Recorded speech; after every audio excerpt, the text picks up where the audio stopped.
li ñu jox les agents du ministère ak fédéraux yi teguñu ko fenn Moustapha fédéraux yi ils vont se retrouver avec 100 millions wala plus te fan nañ ko teg boo cumuler li leen état bi jox ak ñoom prime yi ñuy amal seen bopp dañ am minimum 100 millions mais du ñëpp il faut mooy ñi dem ci délégation bi te yaakaar naa c'est au nombre de 3 4 ah 4 waaw 4400 millions c'est-à-dire ñoom 4 yooyu rek ëpp nañu 300 et quelques millions yu ñu jox ministère des sports man sama problème foofu la nekk c'est-à-dire man mënuma nangu ngay jël même bu nekkee benn fédéral la nga jox ko autant de millions 50 millions au même moment supporters u sénégalais yi joxoo leen ku nekk 1 million benn fédéral bi rek 50 millions yooyu nga ko jox mënoon na jël 50 lu mu tudd Allez Casa wala am na Abdoulaye Thiam dina ñëw léegi parce que maa ngi dégg sànq léegi mu insister sur le rôle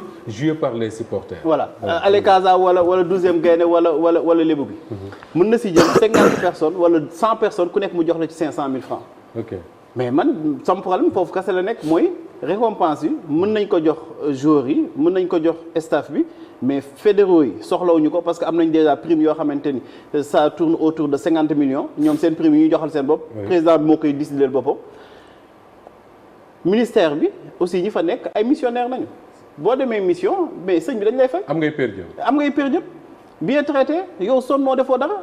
yow lépp dañ la ko jël en charge boo ñibbisee ñun la ñaata jour nga def bu nekk nangam la ñu jiitu fay la ko donc man jàpp naa te li ci gën a doy waa sax mooy foofu peut-être ambiguïté la président waxul lu leer parce que dafa ne tous les agents du ministère maanaam bari nañ de loolu la du ministère des sports maanaam ñu dem ak ñu demul fenn la préciser ci terrain yi mu ni mission ñi demoon ci délégation ñoom ñooy am terrain ci wàllu ministère boo leen dégloo discours bi dina ko wax. est-ce que yaakaaroon ne on aurait pu éviter tout ça bañ a def ci discours bi dina jox lii dina jox laa dina jox ñii. mais aussi le président il cherche un gain politique c'est tout à fait normal ah. mais loolay gain politique nag lii lay jur. loolay problème nag parce que tey jii gain politique nag lii lay jur. xam nga gain politique day am revers aussi. day am millions yi mu séddale diggante ministère bi ak fédération bi. semaine prochaine nga gis kii conséquences yi waaye yëngal gësam la tudd xaw ma mooy santé. waaw daañu yëngu étudiants yi dootuñu nangu c'est-à-dire amatul argument booy teg ci kanamu Sénégal leen naan muñ leen. c'est les revers. waaw mais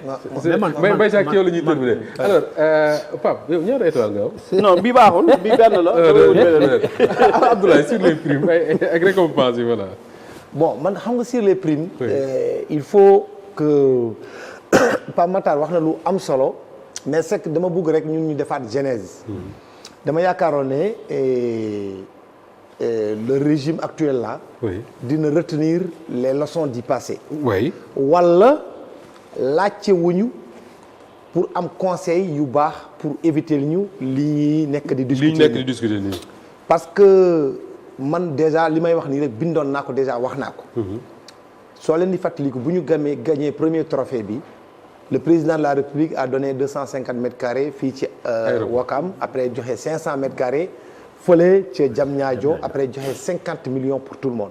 Les gens sont sortis du palais avec des sacs remplis de 50 millions sacs hein. Non, argent liquide. C'est pas transféré dans le non. C'est de l'argent liquide sac lañu génnee pare. Mais ce qui a retenu mon attention c'est que xuloo bi am après parce que n'oubliez pas que cette année-là Ablaye wax na ko sànq on a fait une manita. On a gagné les U17, on a gagné les U20, on a gagné le CHAN. Après, il y a une multiplicité de xaalis 20 millions fii 10 millions fële ak yooyu. ba affaire bi indi benn problème bu rëy. bu mu indee problème benn moment sax je crois que fédéraux yi neewoon nañu nit ñi ñuy joxoon prix bi nañ ko delloo comme ça léegi ñu séddale pour tout le monde puisse toucher l'argent. Tu sais pourquoi man li ñu jox joueurs yi man j'ai pas de problème parce que je trouve que c'est tout à fait normal. te bu la kenn nax nag. plus tu as de l'argent plus tu en veux. C'est ça le problème milliardaire moo la gën a bëgg xaalis. absolument dërëm bu nekkoon si diggante léegi ngeen xuloo. jarul sa wax. c'est normal. tu peux dire nag oui joueur il gagne plus parce que 75 millions c'est rien du tout pour un joueur mais j'ai compris que régime bi dafa bëggoon def plus que Macky Sall a fait. ça se sentait dans leur. est-ce que waruñoo def mieux que Macky Sall et non plus. voilà non ils ont fait. parce que c'est-à-dire faire mieux mooy faire autrement. voilà man autrement bii laay ñëw. parce que defuñu autrement dama bëgg nit ñi rappeler rek. et man foofu j'aurais bien aimé qu'on am rupture. oui. tu sais li nga jox joueurs yi amul problème encadrement technique bi amul problème fan laa d'accordul rek. et je pense que foofu dañu war a jubanti foofu xaw ma jooyanti xaw ma jubanti comment on dit. jubanti oui. li ma gënaloon tey que Sonko fekk amoon na de bons conseils wala le président Bassirou Diomaye Diakhar Faye. il faut qu'on arrête toujours de dire l'équipe nationale c'est l'arbre qui cache la forêt.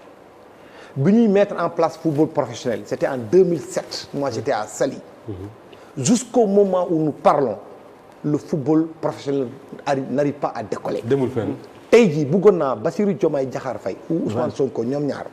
qu'il marque un gros coup. équipe nationale gagné na. oui. ñibbisi nañu jox nañ premier ba pare. oui. qu'il crée un plan Diomaye pour relancer le football local. qu'il mette sur la table. 2 milliards 3 milliards 4 milliards. oui. jël ko jox ko fédération sénégalaise de football nee leen lii ñun ñoo ko état du Sénégal moo leen ko jox pour le développement du football local. merci Abdoulaye. tu sais pourquoi. parce que frustration yi day gën a yokk. aujourd'hui il y a 23 membres du comité exécutif. ils ont été élus par un collège électoral qui fait presque 500 membres. c'est la base qui ne touche pas cet argent. on prend de l'argent ñu jox ko les 23 qui étaient partis et on laisse tous les autres. c'est de l'injustice. au niveau de la fédération sénégalaise de football. moi je retiendrai toujours le travail titanesque qui a été accompli par ndem si yàlla Abdoulaye Niang. je pense aujourd'hui à Pape Fall Alité. je pense aujourd'hui à Victor Ciss qui est malade.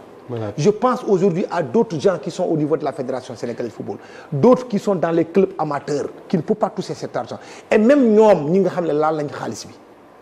je suis sûr et certain que un Abdoulaye Seydou Sow un keneen ak keneen soo moytul xaalis boobu du ci laal dara parce que man tey jii su ma amoon man mii sax il y a des gens mes parents qui sont au Fouta qui pensent que j'ai touché 50 millions. Qu'est-ce qui va se passer? Tous les troubadours vont débarquer chez toi. Oui. Tu vas donner 10 millions ici, 1 million là, 500 000 là, day jeex takk. Alors que si on avait un plan Marshall. oui ñu jox ñoom Sadio Mané seen xaalis ba pare. ñu yëkkati 2 milliards. wala ñu décider sax sur le temps. pendant 5 ans. on dit on vous donne un plan sur 5 ans. année bu nekk on dégage 2 milliards de subventions pour le football. football local bi. football amateur bi am 1 milliard football professionnel bi am 2 milliards pendant 5 ans bu ñu ko defee Diomaye et Sonko. wala le régime Pastef aura fait lenn loo xam ne ba àdduna di tukki kenn du ko mus a fàtte. feneen fi may jeexalee. parce que xaalis boobu noonu du am benn njëriñ ñoom ñëpp dañ koy lekk mu jeex takk. terrain yi man jarul ma si ñëwaat. aujourd'hui on revient du Maroc ñëpp naw nañu le centre Mohamed VI. tey jii j'aurais bien aimé que le régime actuel qu'ils me disent ñoon bon on est revenu on a donné des terrains aux joueurs c'est bon on a donné de l'argent 75 millions mais yéen équipe nationale du Sénégal la fédération daggal naa leen fii à Diamniadio 6 hectares xam nga laa leen di yëgal chaque année dinaa leen jox 500 millions wala 1 milliard de francs CFA di leen soutenir ce centre là dama bëggoon ngeen mettre là-bas un hôtel fédéral l'équipe nationale du Sénégal dootul dem di nekk ci benn hôtel ba ñu leen fii dakk nañ leen parce qu'il y a des grèves fële vous n'avez pas payé nekk leen foofu pendant 2 ans vous allez construire un hôtel fédéral. Oui. Deuxièmement mettez-moi là-bas des U17 football féminin ñëpp def leen là-bas des terrains synthétiques mettez là-bas d'autres terrains équipe nationale bu ñëwee léegi fii lay basé wu. su fekkente ne équipe nationale n'est pas là-bas l'hôtel va être servir à autre chose pour que la fédération mun ko rentabiliser. Oui. Mettez là-bas des cafétérias que ça soit vivant. Ce qui est valable pour la France avec Clairefontaine aurait dû être chez nous. loolu mooy legacy li anglais yi di wax legacy mooy héritage. Sinon ay xaalis ay 50 millions sama waay. barki yàlla gars yi balaa ñuy génn dañ koy lekk ba mu jeex takk te loolu njëriñ dara. Merci beaucoup. C'est ça man foofu laa bëgg nit ñi def le curseur c'est le plus important. Sinon on va se crêper le sillon les autres qui ne sont pas partis là vous pensez que ceux qui sont partis sont plus méritants que ceux qui sont restés là. J'ai toujours défendu ces gens-là qui ne partaient pas lors des compétitions. C'est un choix et après les gens vont continuer à s'entretuer ku nekk day bëgg nekk dans la délégation officielle. nga ñëw toog ñu dans un hôtel match bi ñëw ñu dugal la ci biir oto nga dem ñu jox la ticket VIP nga seetaan sa match après tu rentres booy ñibbi on te donne un avion spécial tu rentres après le président te reçoit ñu takkal la sa médaille jox la 50 millions. 100 millions au c'est un gros problème il faut qu'on arrête le jubul jubanti là man foofu laa leen di xaar nañ dem ci côté boobu. Abdoulaye li nga wax ni yàlla nañu ko dégg waaye franchement parce que li nga wax